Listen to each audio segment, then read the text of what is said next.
Bienvenidos a todos y todas, gracias por la invitación al PSOE, en especial a Lorena que me convocó.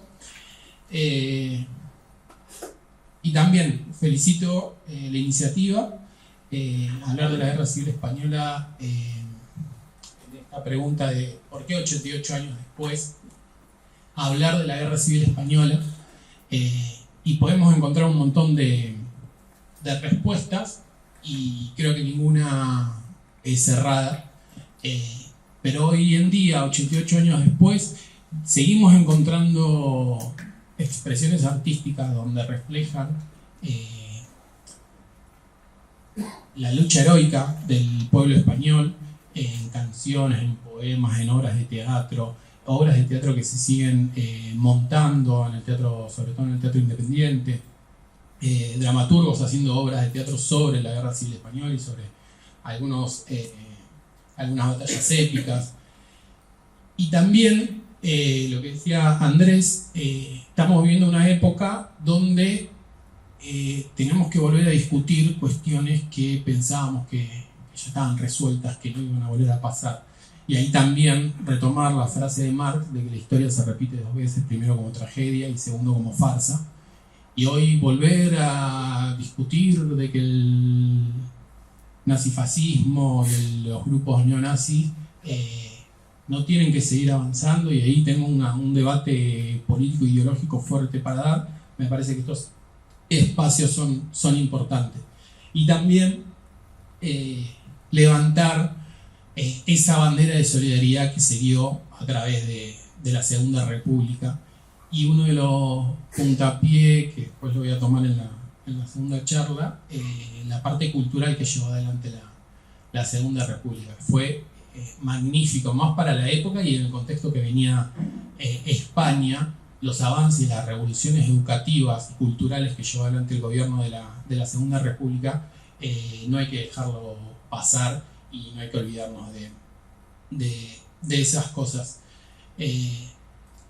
Porque me parece que una transformación económica, cultural y política tiene que venir de la mano de la educación y de la transformación socioeducativa y cultural. Y entender la cultura como un bien necesario para todos los seres humanos. Y necesitamos que la sociedad y que el pueblo participe de los diferentes eventos culturales. Y creo que la Segunda República hizo mucho hincapié en eso y lo fomentó en las misiones de alfabetización y demás, que después lo vamos a ir viendo. Y también entender la Guerra Civil Española, que también hay debate sobre si está bien dicho decir Guerra Civil Española, ¿no?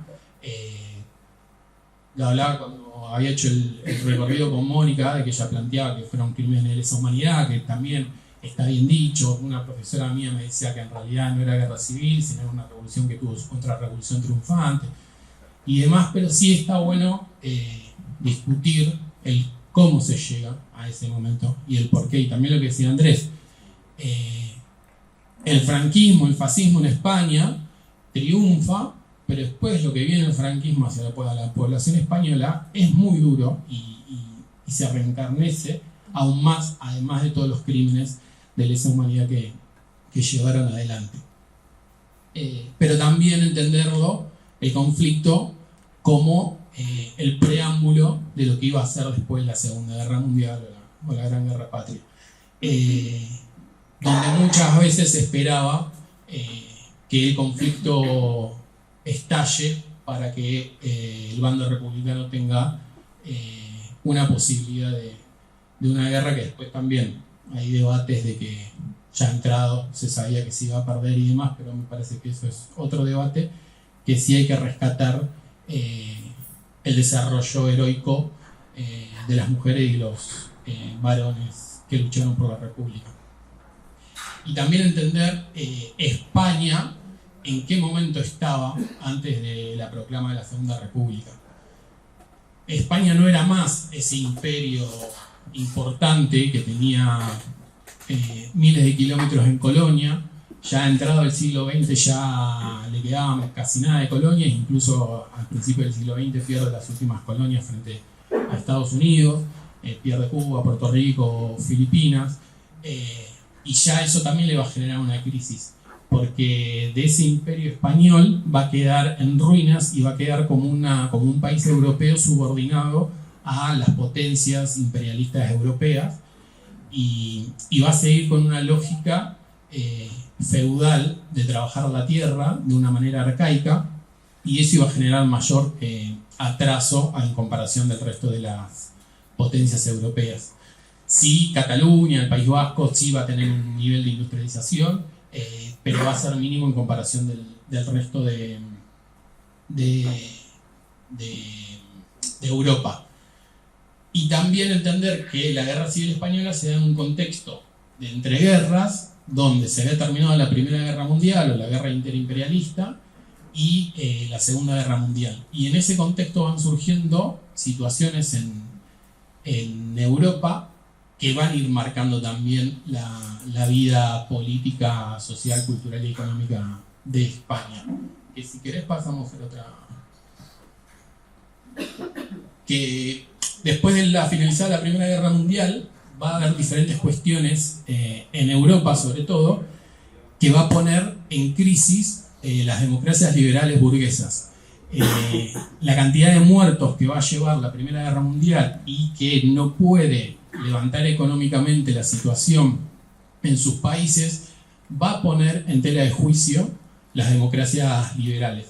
Y a eso se le suma que los bolcheviques en Rusia llevan al poder por primera vez en la historia, sacando la Comuna de París, que solamente fue en París, sino que los obreros y campesinos llevan al gobierno de un Estado. Si bien el Imperio Ruso para la Europa del siglo XX era uno de los eslabones más débiles del capitalismo, va a poner en tela de juicio las democracias liberales, y esto va a generar una crisis aún más representativa.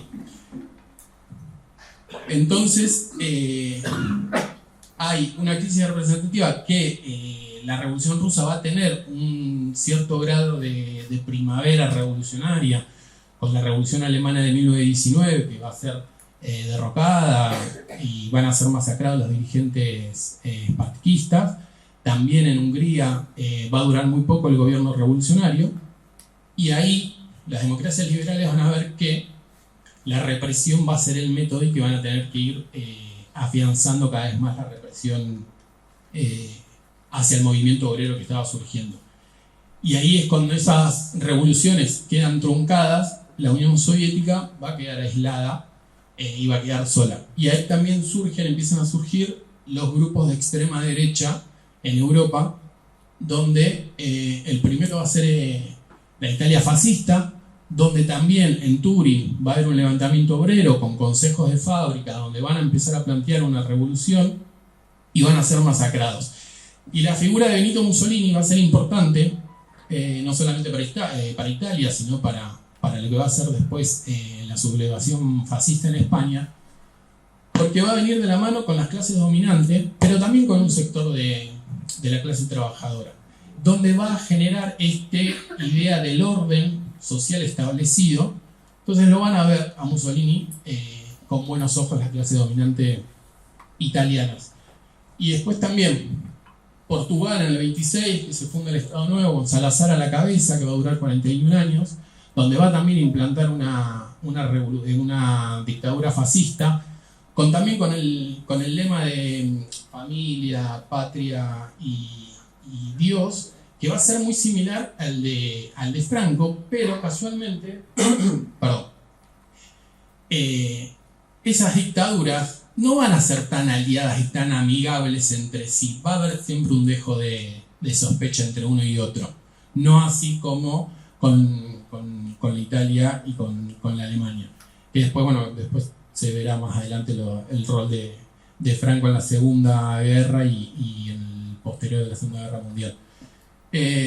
Y después la Alemania nazi, que es por ahí el ejemplo emblemático del fascismo, donde en el 20 se forma el Partido Nacional Socialista, que después va a llegar al poder en el 33 y va a llevar adelante un nazifascismo separado de la Iglesia, a diferencia de las otras de España, de Portugal y de Italia, donde van a instalar a las extremas derechas en los gobiernos Y las democracias liberales van a ver con pseudo preocupación estos gobiernos, pero no tan así como el avance de los bolcheviques en Rusia y en el resto de los países, que si bien habían quedado aislados con la crisis del 29, las democracias liberales no tienen un rápido crecimiento económico, se generan crisis en los países, salvo en la Unión Soviética, que sí tiene un despegue económico. Entonces empieza a volver el miedo del fantasma del comunismo a acechar a los países europeos. Entonces, por eso también las democracias liberales no van a ver con malos ojos a estas dictaduras fascistas, porque lo veían como un freno a la avanzada bolchevique comunista en Europa y en el resto del mundo. Y también España, para esta época, esto que decía antes, ¿no? Pierde las colonias en Cuba, en Puerto Rico, en Filipinas, tiene conflictos en Marruecos, tiene una situación económica arcaica. Si bien la Primera Guerra Mundial para la economía española le va a ser redituable, porque como va a estar subordinada a la situación de las economías europeas, se va a mantener neutral, y eso le va a beneficiar en el vender alimentos a los dos bandos en conflicto. Entonces va a tener una mejoría económica, que si querés pasamos a la... y esto, me olvidé esto. Con esto del fascismo, Bertolt Brecht, que es un dramaturgo alemán, un muy buen dramaturgo, que decía esto: nada más parecía un fascista que un burgués asustado, que él lleva adelante todo un teatro épico político donde rompe la cuarta pared e interpela permanentemente a los espectadores, donde va a llevar adelante una obra de teatro que es La Madre Coraje, que es una de las obras de teatro que habla de la Segunda Guerra Mundial, pero que en realidad es una obra de teatro antibélica, hablando de todo. Entonces me parecía... Y esto, ¿no? El comienzo del siglo XX en España pierde las últimas colonias, esa idea de la monarquía y de las clases dominantes españolas de volver a construir ese gran imperio español, se les va yendo de la mano. La estructura socioeconómica queda arcaica, tiene una producción totalmente abocada al campesinado, pero de una manera muy arcaica, muy similar a lo que era la Rusia zarista. Y el rol de la Iglesia es fundamental para la estructura del Estado español. Se calcula más o menos que antes de la Segunda República había un religioso cada 500 habitantes. Entonces, un gasto del Estado hacia la Iglesia Católica importante. Entonces, por eso también el fascismo en España va a exaltar sobre todo la figura de la Iglesia Católica. Si ven que el primero, bueno, esto me adelanto a la segunda charla, que los generales que se sublevan en los primeros comunicados no hablan de la Iglesia Católica, no lo plantean como un actor importante, sino después se va a ir abocando lo miro a Andrés y me va dando la venia, vamos bien, ¿no? Donde después la Iglesia Católica va a empezar a tener otro rol importante dentro de la sublevación. Pero sí, por tener esto, ¿no? Un religioso a cada 500 habitantes es mucho el gasto económico y también ideológico y de peso importante, pues se hacían cargo de la educación, de los casamientos, de los nacimientos y todo. Y esto de la Primera Guerra Mundial le va a dar un crecimiento económico donde va a hacer que genere una masa de obreros asalariados que después, cuando termina la Primera Guerra Mundial, va a empezar a entrar en crisis, porque esos movimientos, esa masa obrera va a ir tomando conciencia. Entonces se van a ir sindicalizando, van a tener participación política, y ante la crisis económica se van a empezar a generar huelgas. Y hay una huelga importante en el 16, donde empieza a haber las primeras crisis económicas en España, donde empieza a poner en tela de juicio a las clases dominantes. Y esto también, ¿no? De 8 millones de asalariados, 50.000 terratenientes. Más o menos se calcula que había 2 millones de jornaleros, 2 millones de campesinos y 50.000 terratenientes. También había una diferencia importante en la construcción social de, bueno, casi siempre sabemos que las clases dominantes siempre son minorías y los de la clase trabajadora somos mayoría, pero eso es para otro debate también de por qué no terminamos de unificar criterios y revertir esa situación de explotación. Donde esta situación va a ir generando y va dando paso a que las clases dominantes en España no van a estar unidas, no van a tener un criterio de cómo controlar la situación social, y las clases dominantes a lo largo de la historia, sobre todo en el siglo XX, cuando tienen conflictos sociales y no los pueden controlar, van a llamar al ejército para que se hagan cargo. Y es ahí cuando, si querés pasar a la siguiente, empieza la dictadura de Primo de Rivera, que empieza en el 23, donde el rey Alfonso XIII va a darle la venia, lo va a sostener y va a fomentar la dictadura de Primo de Rivera. La Iglesia Católica, los terratenientes también van a ver con buenos ojos, porque va a ahondar los criterios de control social para destrabar todos los conflictos y todas las huelgas de los movimientos obreros, y el ejército va a sostenerlo también. Y Miguel Primo de Rivera viene de una familia castrense y de la nobleza, participó en las guerras de Cuba, de Puerto Rico, de Filipinas, en Marruecos, también estuvo en Valencia y en Barcelona como capitán, reprimiendo obreros, entonces tenía un buen pasado para las clases dominantes para hacerse cargo del gobierno español. Que también es esto, ¿no? Lo que decía, que es producto de el crecimiento del movimiento obrero, que va tomando conciencia política, las crisis económicas, y después de terminar la Primera Guerra Mundial, le da el pantallazo. Y las primeras medidas que hace Primo de Rivera son las que la derecha y el fascismo históricamente hacen. Suspende la Constitución, disuelve las Cortes, empieza a hacer una censura y una persecución no solamente al movimiento obrero, sino a partidos políticos, a intelectuales, a estudiantes, y logra recuperar Marruecos, controlar Marruecos con la ayuda de Francia. Entonces, esa idea de que el imperio español podía volver a resurgir le da aires de gobernabilidad hasta el 29, que con la crisis del 29 va a empezar a entrar en debacle hasta 1930. Y económicamente lo pone a José Calvo Sotelo, que va a ser un dirigente histórico fugaz, que después lo vamos a ver en segunda charla, de la derecha española. Que Sotelo va a llevar adelante ciertas reestructuraciones en la economía española. Va a empezar a invertir un poco, que el Estado empiece a invertir, y también va a aceptar que vengan capitales extranjeros.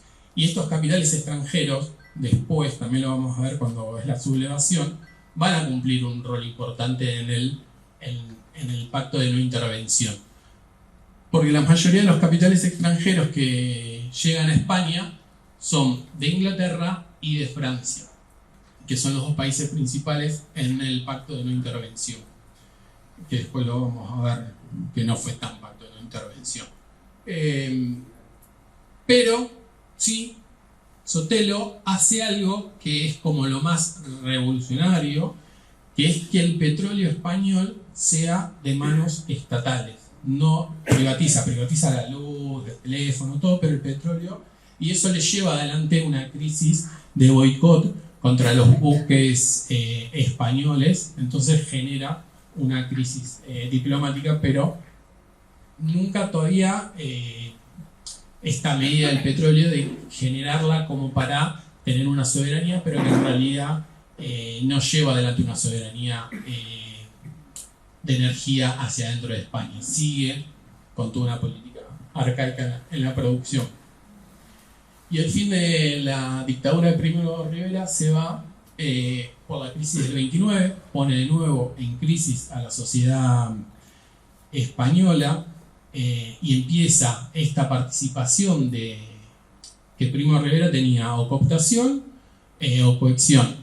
Incluso al movimiento obrero lo logra dividir un poco, donde a Largo Caballero, dirigente histórico del PSOE, entra como consejero de Estado durante el 24.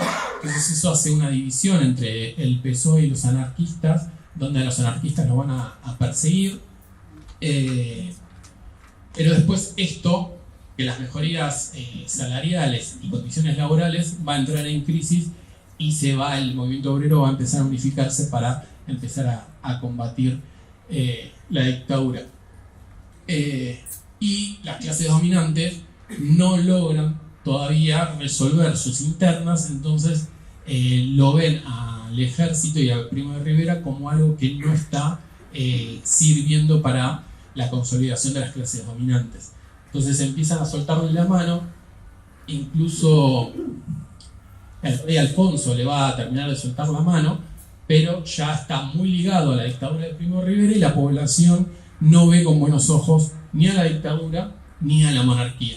Y es ahí cuando se firma el pacto de San Sebastián en agosto de 1930, donde autonomistas y republicanos y el PSOE van a firmar el pacto que van a decir: vamos a ir en contra de la dictadura de Primo de Rivera, pero no solamente en contra, sino vamos a ir en contra de la monarquía.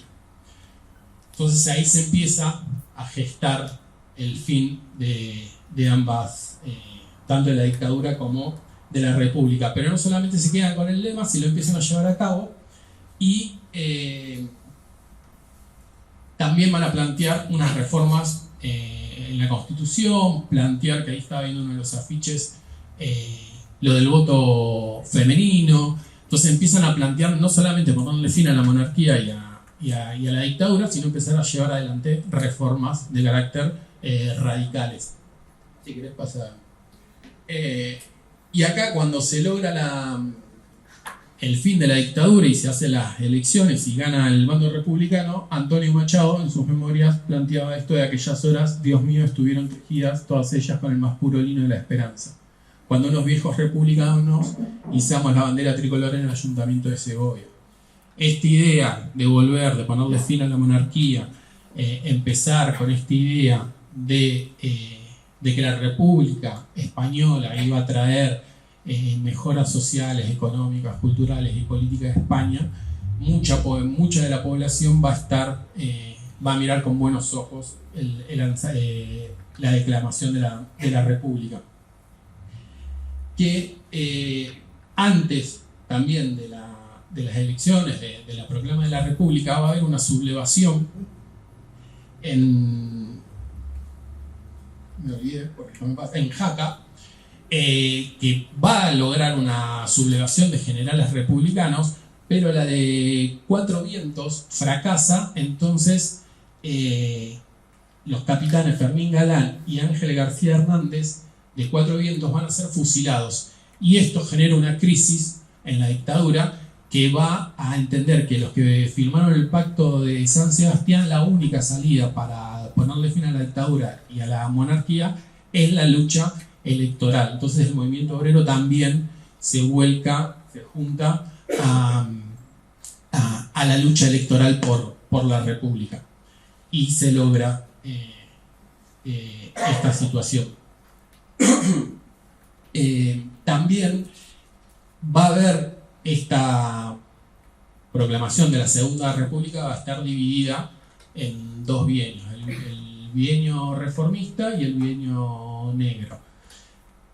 El bienio reformista va a empezar a llevar adelante estas reformas que se planteó en el Pacto de San Sebastián, que la mujer pueda votar, que empieza a haber programas de alfabetización y programas de la reforma agraria, pero después, a lo largo del tiempo, va a haber, si querés pasamos a... gracias.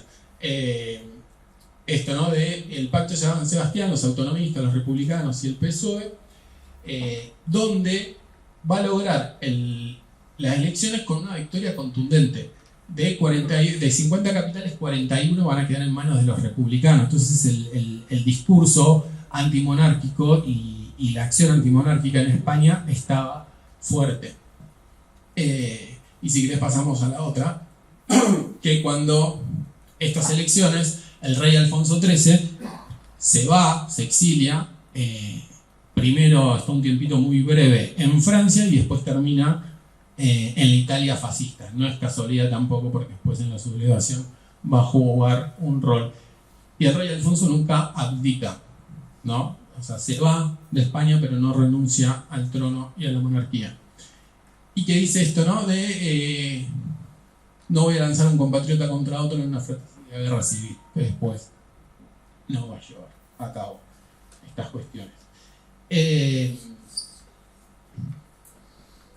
Cuando se proclama el gobierno provisional, que después va a llevar con Niceto Alcalá y Miguel Maura como presidente y ministro de Gobernación, que venían, digamos, la primera parte del bienio reformista, va a tener a republicanos de toda la índole. Después, con la segunda parte del gobierno, ahí sí ya se va a abocar más a los republicanos de izquierda.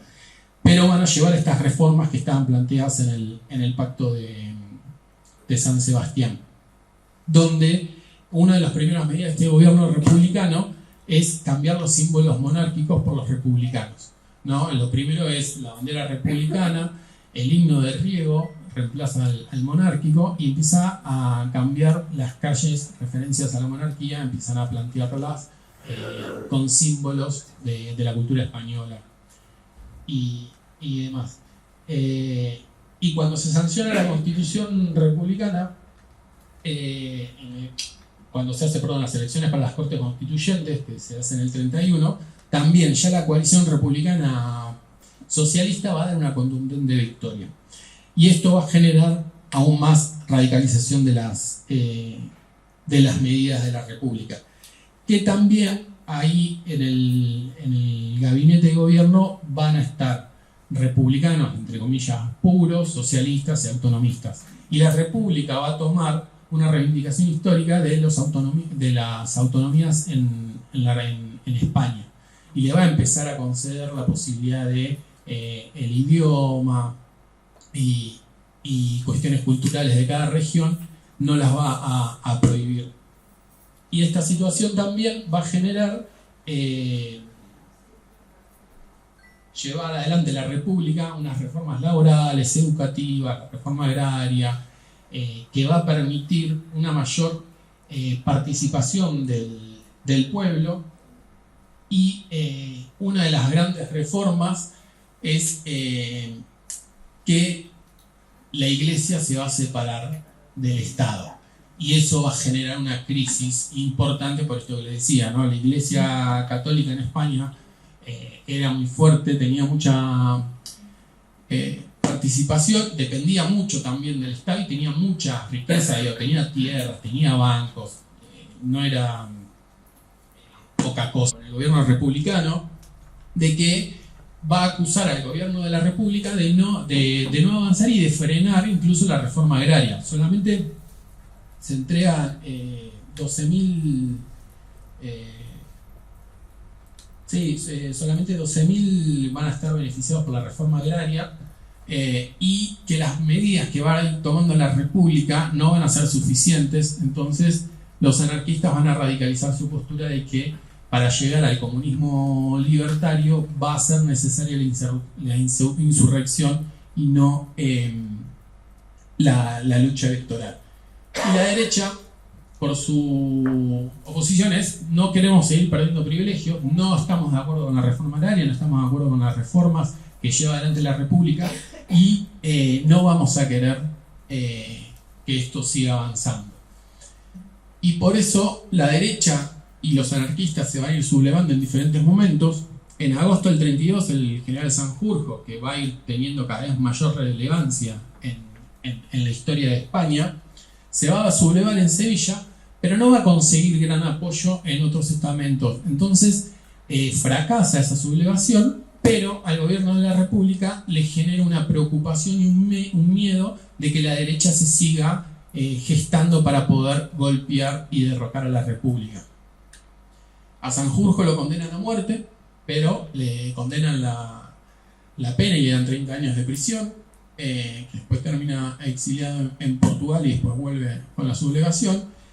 Y la izquierda va a llevar adelante insurrecciones donde va a tratar de implementar el comunismo libertario en Barcelona y en Casas Viejas. En Barcelona van a ser rápidamente reprimidos, pero en Casas Viejas no.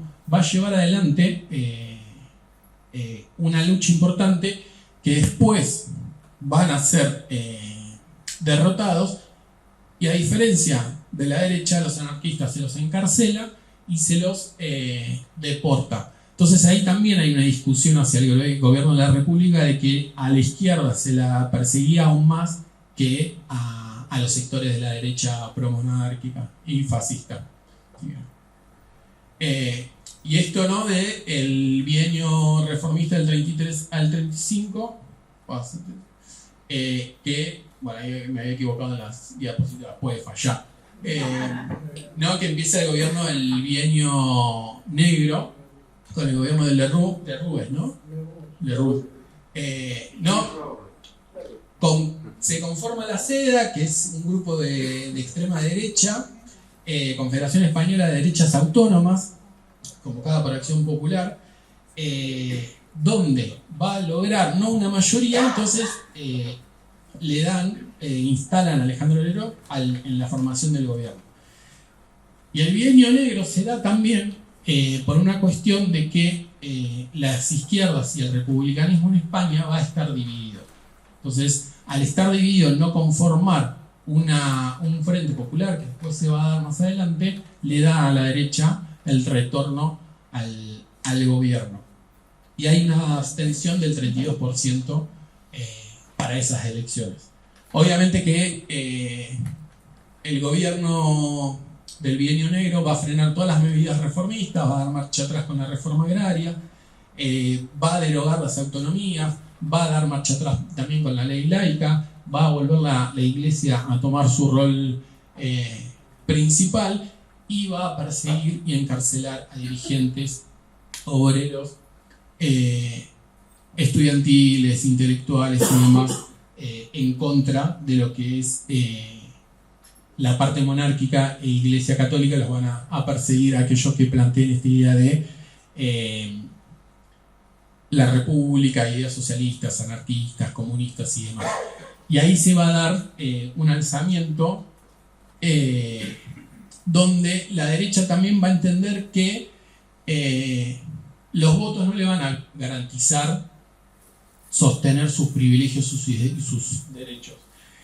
Y por eso José Antonio Primo de Rivera, hijo del dictador, va a fundar la Falange, que después se van a fusionar con las Homs, donde van a sostener que hay una frase de Primo de Rivera que la tengo acá, que dice: no tenemos más salida que la insurrección, hay que ir a ella, aun cuando perezcamos todos. Esto lo dice en 1935 durante el gobierno del bienio negro. Entonces ellos son conscientes de que tarde o temprano van a tener que ir por las armas en contra del peligro rojo y de los republicanos.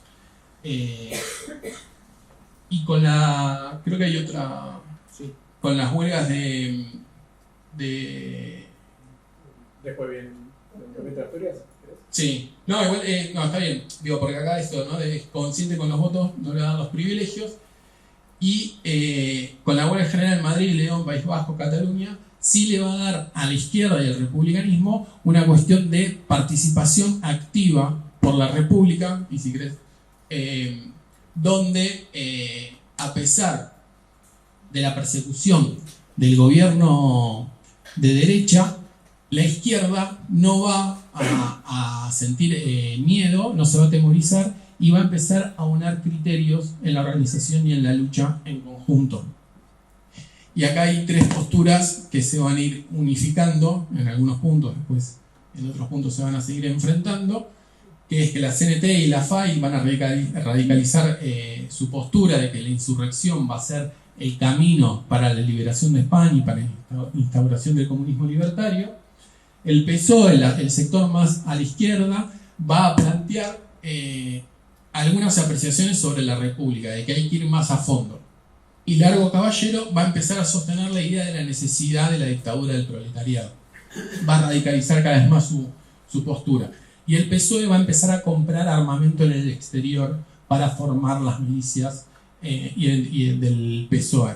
Y el PC español va a crear las milicias antifascistas, obreras y campesinas, y va a llevar adelante un entrenamiento y una disciplina militar.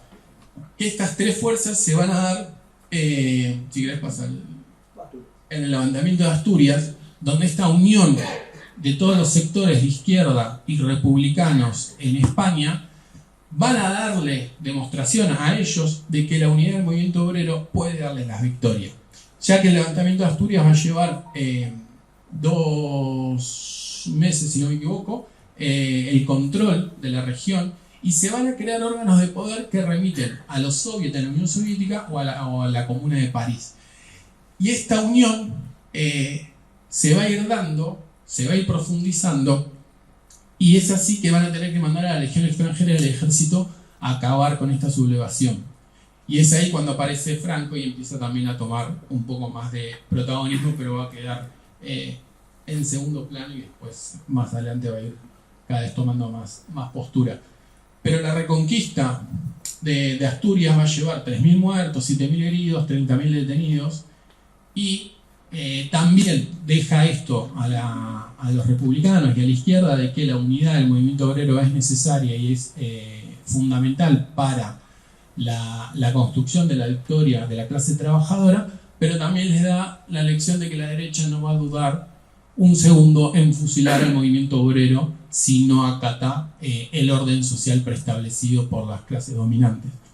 Entonces, esto también va a llevar a una crisis al gobierno, que van a ir a las elecciones y ahí se va a enfrentar de nuevo, pero ya más consolidado, las dos posturas, que esto lo vamos a buscar más en la próxima charla, pero me parece que es importante esto. La unidad del movimiento obrero en la historia de España es muy rica, no solamente con el surgimiento de la Segunda República, sino durante finales del siglo XIX y principios del siglo XX. Tiene una participación activa muy importante, tiene una conciencia de clases muy importante, y que la unidad del movimiento obrero les va a ir marcando. Cada vez que se unen logran victorias, pero cada vez que empiezan a tratar de resolver sus diferencias, va generando grietas que hace que la derecha y la extrema derecha gane terreno en esas disputas. Que después vamos a ver, digo, durante la sublevación lo más conocido es el conflicto en Barcelona, pero que ello termina de estallar después de diferentes riñas que hay entre los anarquistas y los comunistas, sobre todo a lo largo del segundo gobierno de la República. Entonces, me parece, digo, cómo se llega a la sublevación, que la derecha, desde el primer momento, toma la postura de darle la veña a un militar para que lleve adelante una dictadura, para controlar y generar un consenso social a través de la persecución y la represión, y que también el movimiento obrero, a través de la unidad y la profundización de las medidas, va a ir logrando una mejoría en la calidad de vida. El gobierno de la República, el primer bienio reformista, va a llevar adelante una reforma educativa muy importante. La mayoría de la población española era analfabeta. Logra en el primer año construir 7.000 escuelas, mete más de 7.000 docentes en el proceso de alfabetización. Federico García Lorca lleva adelante La Barraca con teatro español a la cuestión de llevar la cultura a todos los sectores de España. Esto de que la cultura no es solamente para la clase dominante, sino es para toda la clase trabajadora también, y el trabajador y la trabajadora tienen derecho a utilizar y disfrutar la cultura. Y sí es verdad que con el triunfo del fascismo y el franquismo en España, España va a perder mucha cultura, va a quedar en unos momentos de oscuridad cultural donde se van a perder muchos intelectuales y artistas importantes, y que García Lorca, si alguno leyó o vio obras de teatro de él, tienen una avanzada para la época, temas que trataba, muy importantes, y que me parecía como Primero la foto, esa es una de las que más me gustan de él, y esto, callar y quemarse es el castigo más grande que nos podemos echar encima, y sobre todo esto de callar, y en los momentos de hoy, me parece que es necesario estos espacios, me parece que es momento de hablar, de discutir, de debatir, de consensuar posturas y avanzar, porque el enemigo que tenemos enfrente es muy peligroso, no va a temblarle la mano el momento de volver a llevar crímenes de lesa humanidad. Entonces me parece que es importante rescatar la Segunda República, me parece que es importante rescatar el heroísmo del pueblo español que llevó adelante, con lo que decía Andrés también, esto de la República Española no solamente se enfrentó con la mayoría del ejército español, sino se enfrentó contra el ejército nazi, se enfrentó contra el ejército italiano, y también las supuestas democracias liberales miraron para otro lado cuando se sabía lo que estaban cometiendo durante la sublevación y posteriormente en esa sublevación. Esto más o menos era como una introducción a lo que después va a ser la sublevación y todo el conflicto. Por ahora, esto. Les agradezco la atención. Muchas gracias.